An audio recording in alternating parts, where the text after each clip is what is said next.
Hello and welcome to Nikolai's genetics lessons, and in this video I'm going to talk about 15:1 phenotypic ratio. And I checked videos on YouTube today and I didn't find a single video that would give explanation of this ratio. So this flatters me that this is going to be the first video on YouTube with explanation of this phenotypic ratio. Most of you of course know different ratios such as 3:1. This is monohybrid cross, and yesterday I also explained different ratios like 1:1 or 1:2:1, and also I made many videos with dihybrid cross where we can get ratios as 9:3:3:1. This is classical example of the dihybrid cross, example of the experiments of the Mendel with peas, which have different shape and color of the beans.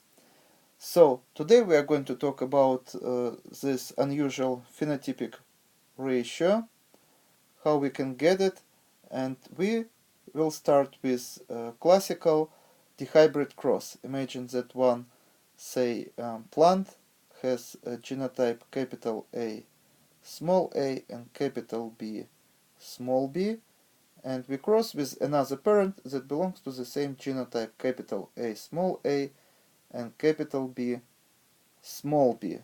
So this is parent 1 and this is parent 2.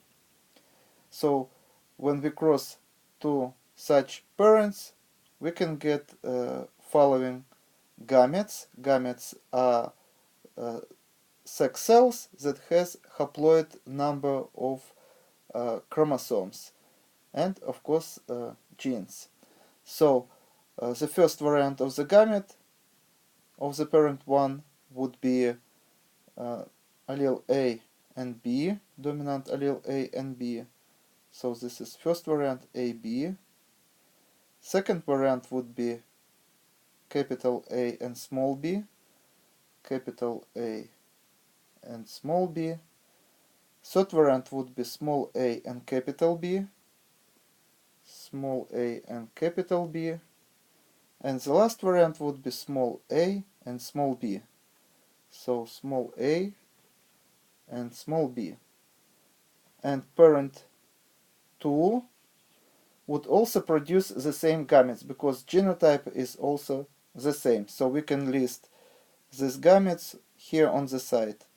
So capital A and capital B, capital A and small b, and small a capital B and small a small b. So now we build a Punnett square.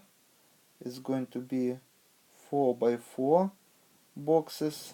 So total number of boxes is going to be 16. And as you remember, today we are talking about phenotypic ratio of 15:1. So this is obvious that when we get 16 cells, this is exactly describes our phenotypic ratio, but I have to comment on the genotypes and phenotypes here because this is not going to be classical 9:3:3:1 phenotypic ratio here. So capital A here, capital B here. So one allele come from one parent, say this is going to be parent 1, and this is going to be gametes of parent 2. For example, if we would talk about animals or humans, we would say that this is gametes that male produce and this is gametes that female produce. Female gametes would be egg cells and male gametes would be sperm. So, but if we would talk about, say, plants, so here male gametes would be pollen. and here we would have capital A, capital A, capital B, small b, capital A, small a, and capital B, capital B, capital A, small a, capital B, small b. Genotype. So genotypes inside the cell would be join genotypes of the gametes. So this is haploid gametes, and this is diploid organism that this haploid gametes would make when would join. So this can be zygote or developing fetus, or basically we can talk about genotype of the adult animal or plant.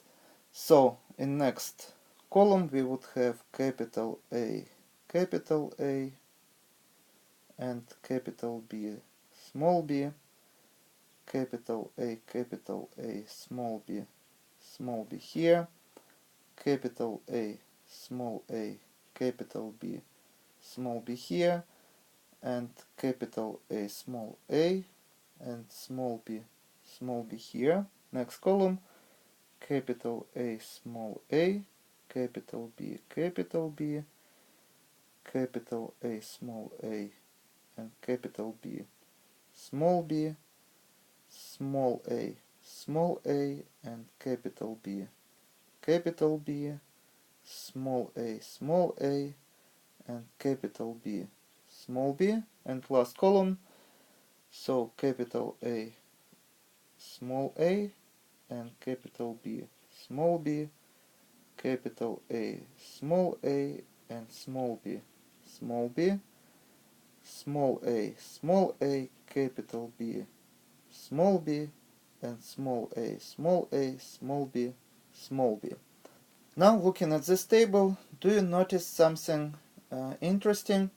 One genotype that would be different from the rest, and actually we have only two genotypes here that repeats only once when all alleles are dominant and when all alleles are recessive. All the rest genotypes, as you see, would have different combinations of alleles but would be repeated. For example, this genotype is repeated here, and this genotype is repeated here. Say this genotype is repeated here, this genotype is repeated here. So and also we have some unique combinations that doesn't repeat here on the diagonal. So this four genotypes doesn't repeat too. So which one would be 1 here and which ones would be 15? And actually let me highlight these genotypes and phenotypes, separating them to two different categories. So this is going to be one category, and now as you see, this is going to be second category that would stand for 1 here. And all these genotypes, you may count, we have 15 genotypes here, would represent this phenotype. So what the explanation might be? And we can explain such unusual phenotypic ratios with a theory of two genes, two duplicated genes. So basically this gene A and B would perform the same function and would be duplications of itself. So for example, gene B would be duplication of gene A. So I will show you one more picture. Imagine that here we have two chromosomes, and here we have some position or locus in which we have say two alleles in the gene pool. It can be allele dominant A or recessive allele A. Dominant allele A would produce normal globular protein, and recessive allele A would be allele that has some mutation in it, and it produces unfunctional protein. But in simple Mendelian genetics, if in this locus we have at least one dominant allele and one recessive allele, this would be enough in order to produce normal phenotype. And of course, this is going to be enough to produce normal phenotype if in this position we would have two dominant alleles, but if in the same position we would have two recessive alleles, we can expect a change in phenotype. So if two misshaped proteins would be produced here, so they cannot perform their function. But here we would have two globular proteins. Here we would see that globular protein would be produced and one would be misshaped. And in simple Mendelian genetics, such say genotype would mean different phenotype. So in simple Mendelian genetics, these two genotypes would make one phenotype, and this genotype would make another phenotype. For example, if this gene here, gene A, would specify color of the petals of the plant, we can say that dominant allele A would produce red pigment, and defective allele A, misshaped, wouldn't be able to produce any pigment at all. So here we still would see that red pigment would be produced. Here, of course, red pigment would be produced, and here red pigment wouldn't be able to produce, because in such a plant we would see that globular protein would be misshaped and cannot perform its function. But now let's assume a different story. Imagine that this gene A duplicated. So now our picture would look as follows. We have the same two chromosomes. We have one locus with, say, dominant allele and recessive allele. We have another duplication of the same gene. We have to differentiate it from the first one, so we would use different letter, B, and say recessive B small. So once again, this allele A, dominant allele A, would be able to produce normal globular protein.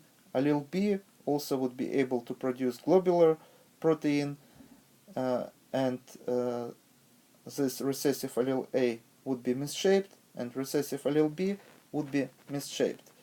And even if in our on our two chromosomes we would have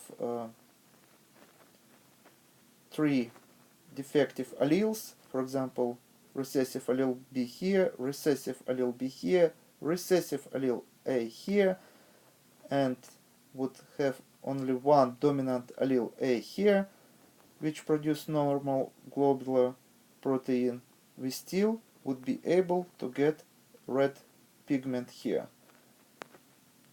So phenotype would be that plant would produce red flowers, would produce red pigment. But now imagine situation when all four alleles would be defective. So recessive allele A, recessive allele A here, and recessive allele B, and recessive allele B here. So all proteins would be misshaped, and this would mean change in phenotype. So basically, now as you see, all the combinations of the alleles where at least one allele is dominant. We can get different variants where all four would be dominant, where two alleles would be dominant, or three alleles, or even one allele. Still we would get a normal phenotype. And only in a case where all four alleles are defective, phenotype of the plant would be different.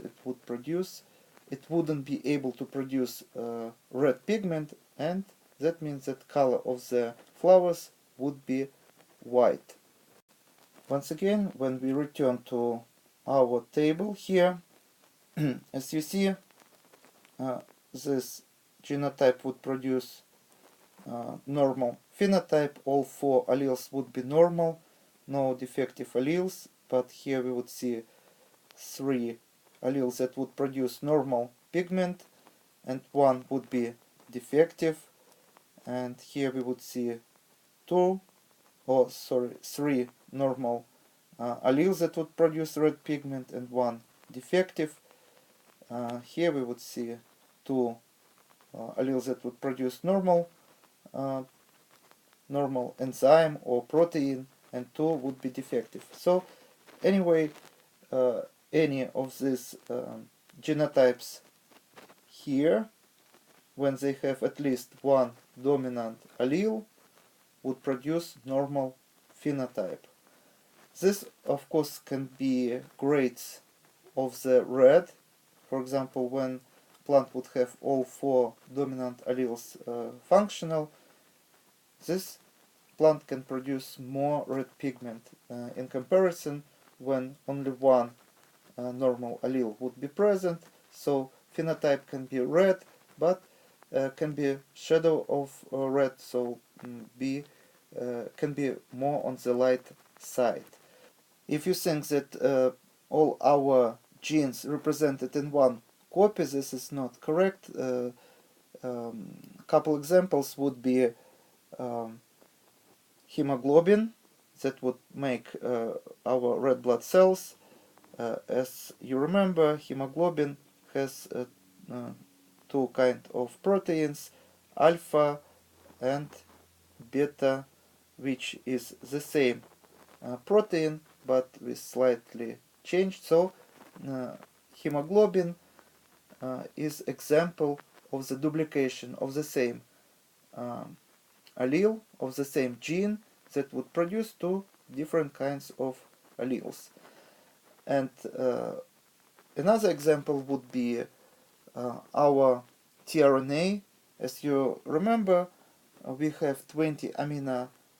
The whole life on our planet is made from 20 amino acids, and tRNAs that bring amino acid to ribosome we need in such high quantity that these genes that would code for tRNAs are present in 500 copies in our genome. And for example, ribosome, we also need a lot of ribosome, so ribosome is also present in hundreds of copies in our genome. So the more high demand for certain protein, then we can expect that they're going to be not a single copy present in our genome, but many copies. And for example, for flower, say red pigment would be very important to attract pollinators. And that's why, for example, in plants, genes that code for specific protein or specific enzyme that participate in the biological chain of producing red pigment, we can expect that also can be duplicated, or even more copies can be found.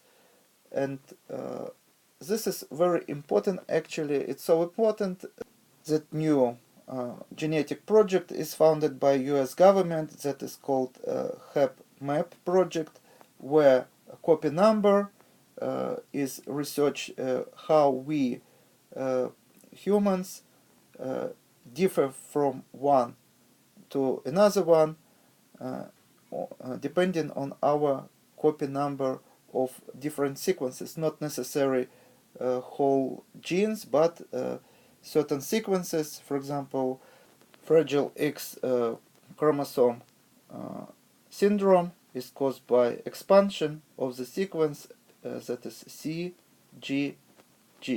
If you would have a certain number of repeats, you wouldn't have this syndrome, but if this sequence would expand and would repeat more than 200 times, you may expect to get certain phenotypical changes, even how people would look like, their appearance would change, just due to fact of variable number of this fragment, how many times it repeats. And also I just want to highlight importance of this information, that, as you know, humans differ from apes by only 2% of our genome, and if we would compare our genome nucleotide by nucleotide, we would have about 1.2% of different changes in sequences. So one nucleotide would be changed with another one, but 3.7% would account for changes in copy numbers of different sequences. So we differ from apes more in copy number of different sequences than in different mutations, actually. And of course there are also different changes on the whole chromosome level when chromosomes exchange arms, or we have some inversions, transversions, we have different insertions, deletions. So this all changes would account for 2% of our genomes if we would compare with apes. I mean, great apes such as chimpanzees. So that's why this HapMap project is so important.